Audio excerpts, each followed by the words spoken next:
The Senate chamber buzzed with a certain uneasy energy that morning. Though most days followed a pattern of decorum and formal debate, today was different. Something lingered in the air, a crackle of tension, the kind that usually preceded a storm, or perhaps a political clash destined to make headlines. Senator John Kennedy from Louisiana sat at his desk, sifting through a sheaf of documents, his glasses perched low on his nose. His signature Southern drawl, often underestimated for its charm, had hidden behind it a sharp mind and a tongue that could cut with precision when provoked.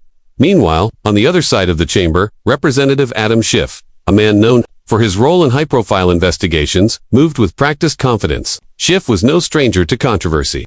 To his supporters, he was a guardian of democratic values. To his detractors, a provocateur with a flair for drama.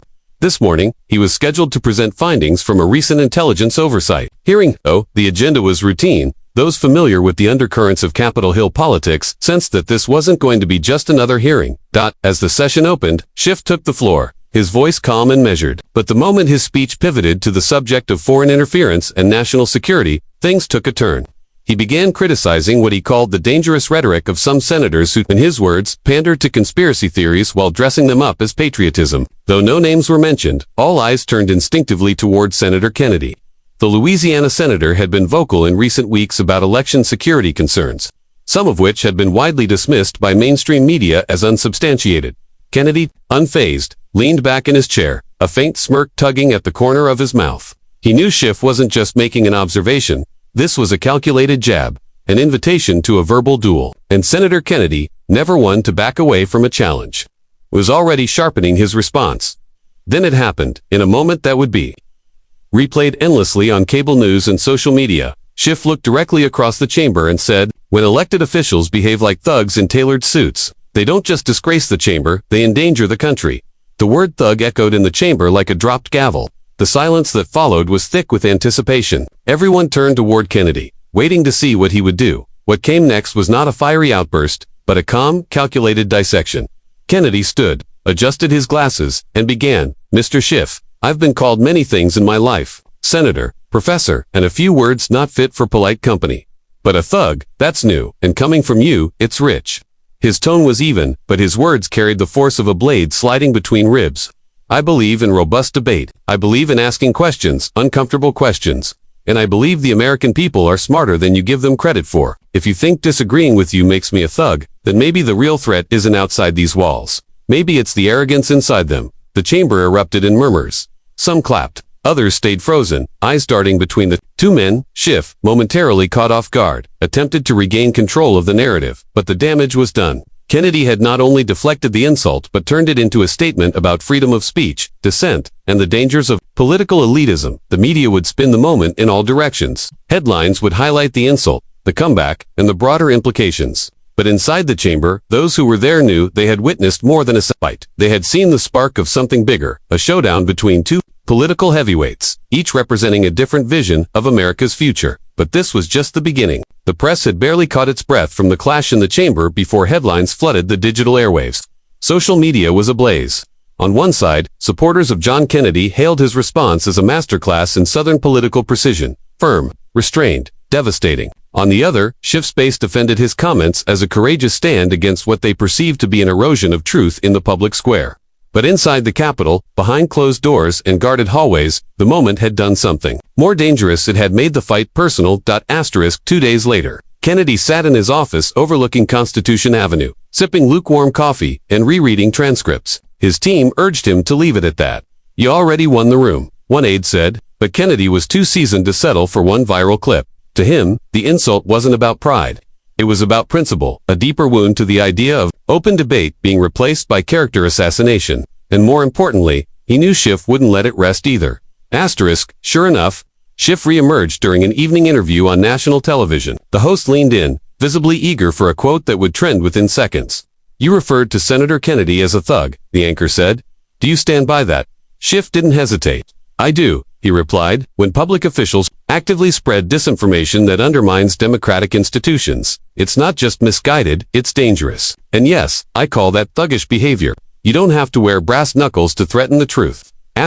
It was a rhetorical trap, cleverly framed, surgically delivered. Schiff had shifted the accusation from personality to principle, a move that made it harder to rebut without seeming defensive. But Kennedy wasn't one to fall into a trap. He waited, watched, and plotted his reply, not for the cameras, but for the record, for history. Asterisk when the Senate convened the following week, Kennedy took the floor again, this time under the guise of discussing judicial appointments, but within minutes, he pivoted to something else entirely. He didn't raise his voice. He didn't pound the lectern. Instead, he told a story. Asterisk, when I was a young law student, he began, I had a professor who said the law is not just a tool of justice, but a mirror of the times. He said if you want to see what a country fears, look at what its lawmakers are trying to silence. The room quieted. Lately, we've seen a trend, not just in this chamber, but across our country, where asking a hard question is called disinformation, where disagreeing with the dominant narrative makes you an enemy of the people, and where men in suits start using words like thug to silence the very debate this chamber was built to host. Asterisk he paused, looked around the chamber slowly, locking eyes with both allies and adversaries. Let me be clear, he said, I will never apologize for asking questions. I will never apologize for standing between the people of my state and the elite contempt some in this room seem to have for them, and I will never, ever accept that defending the Constitution makes someone a thug. Asterisk the silence that followed was different this time. It wasn't about surprise, it was about recognition. Even senators who disagreed with Kennedy politically couldn't deny the power of what he'd just said. He had reframed the argument, not as a personal spat, but as a battle for the soul of public discourse. Asterisk Schiff, seated 2 rows back, remained stoic. But something had shifted. He hadn't expected Kennedy to fight on this ground, calmly, cleverly, with the weight of constitutional tradition on his side. Schiff had brought a political sword. Kennedy had brought a scalpel. Asterisk outside the Capitol. The country was divided, not just politically, but philosophically. People were tired of noise.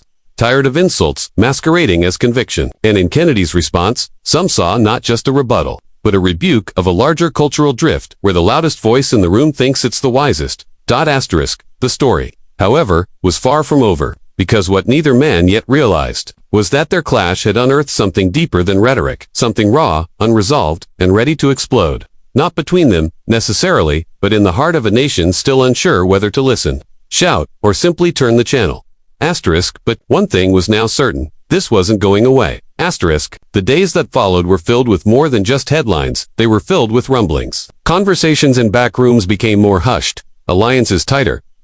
What had started as a clash of words between 2 men had begun to bleed into committee rooms, party meetings, and strategy briefings. Senators and representatives were suddenly being asked where they stood, not on a bill, not on a vote, but on 2 men, 2 ideas, and the values they claimed to represent. Asterisk in the Capitol's marbled corridors, people whispered that Schiff and Kennedy had touched a third rail. It was no longer about one insult or one rebuttal. It had turned into something symbolic. One side accused the other of endangering democracy by questioning its institutions. The other accused its opponents of hijacking those institutions to suppress dissent.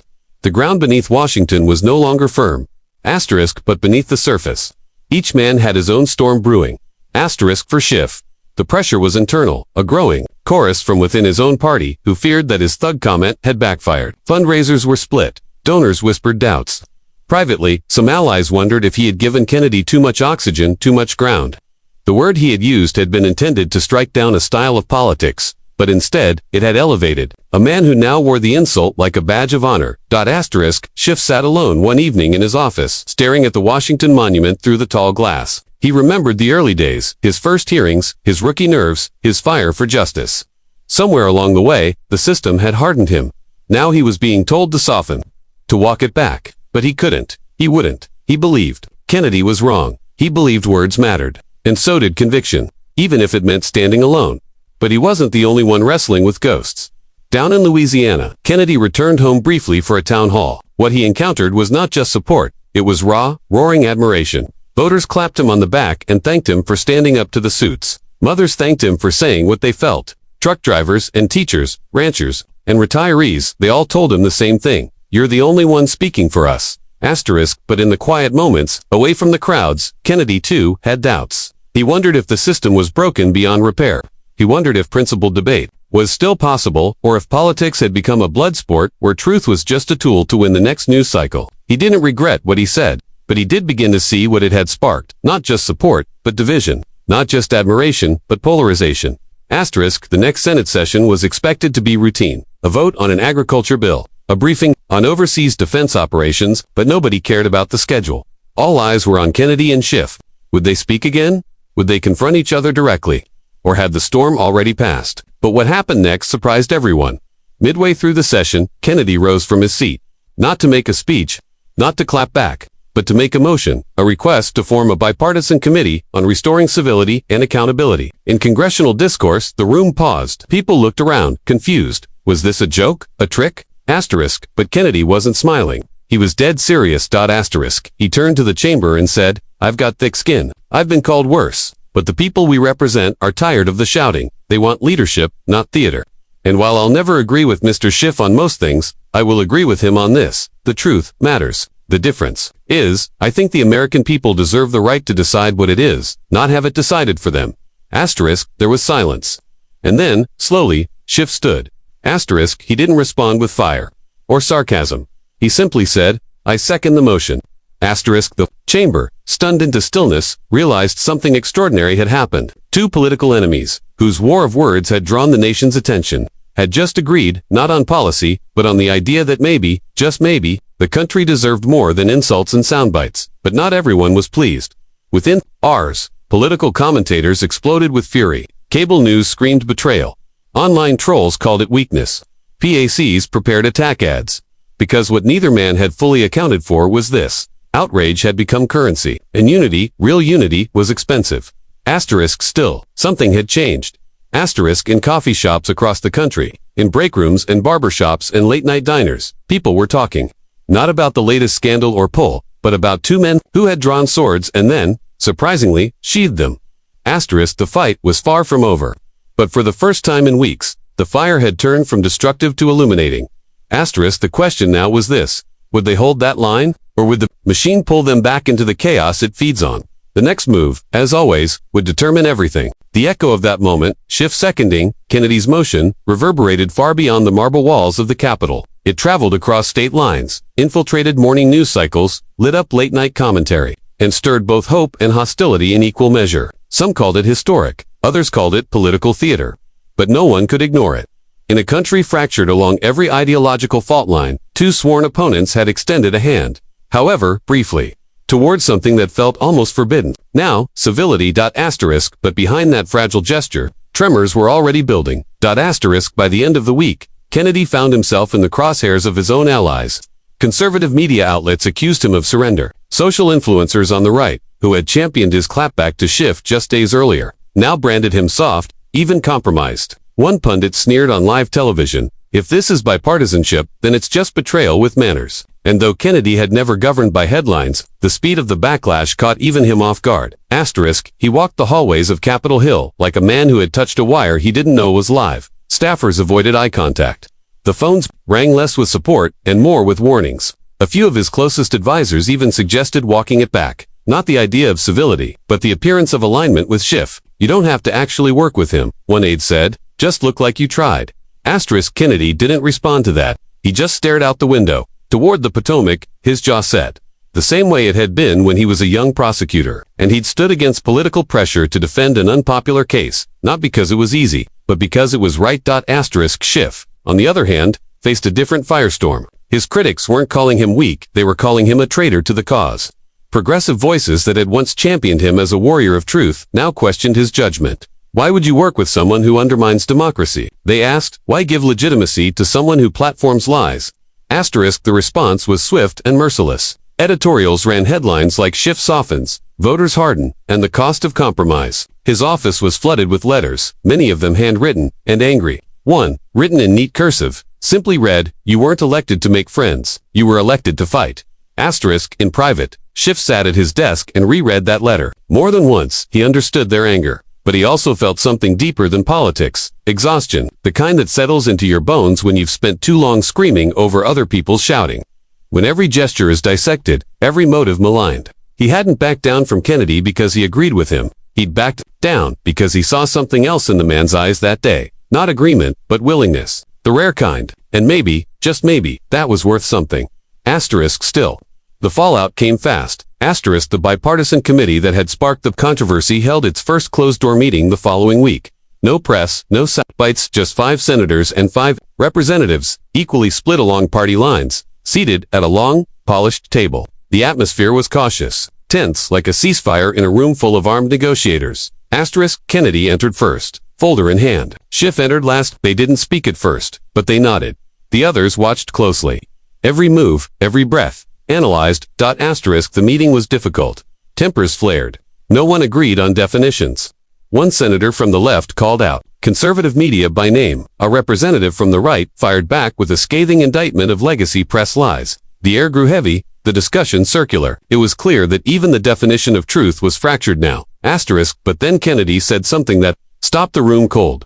Asterisk, he leaned forward and said, maybe we've all gotten so used to yelling, we don't even know how to listen anymore. Maybe the problem isn't that we disagree, it's that we think disagreement makes someone evil. Asterisk, a long pause followed. Then Schiff added, and maybe the more we let our supporters believe that narrative, the more we lose control of the country we're supposed to serve. Asterisk, the room quieted.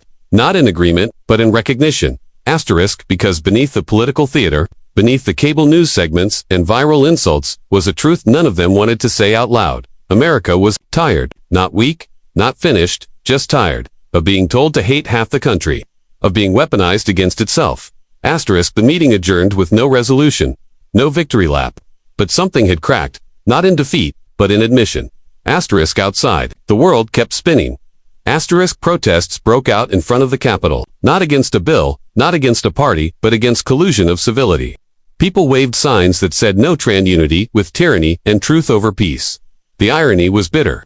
Both sides now accused Kennedy and Schiff of betrayal for daring to pause a war that everyone else had already decided must continue. They didn't respond publicly. Instead, Kennedy returned home to Louisiana, quieter than usual. Schiff stayed in Washington, meeting with constituents in private, not cameras. Asterisk, but both men, in their own way, had stepped into something larger than themselves, something neither could walk away from now. They had begun something fragile, and fragile things in politics often don't survive. But sometimes they do. Sometimes they hold. Asterisk, and yet, in the distance, storm clouds gathered once more. Not from each other, but from the machine that fed on division, and the millions waiting to be told who to hate next.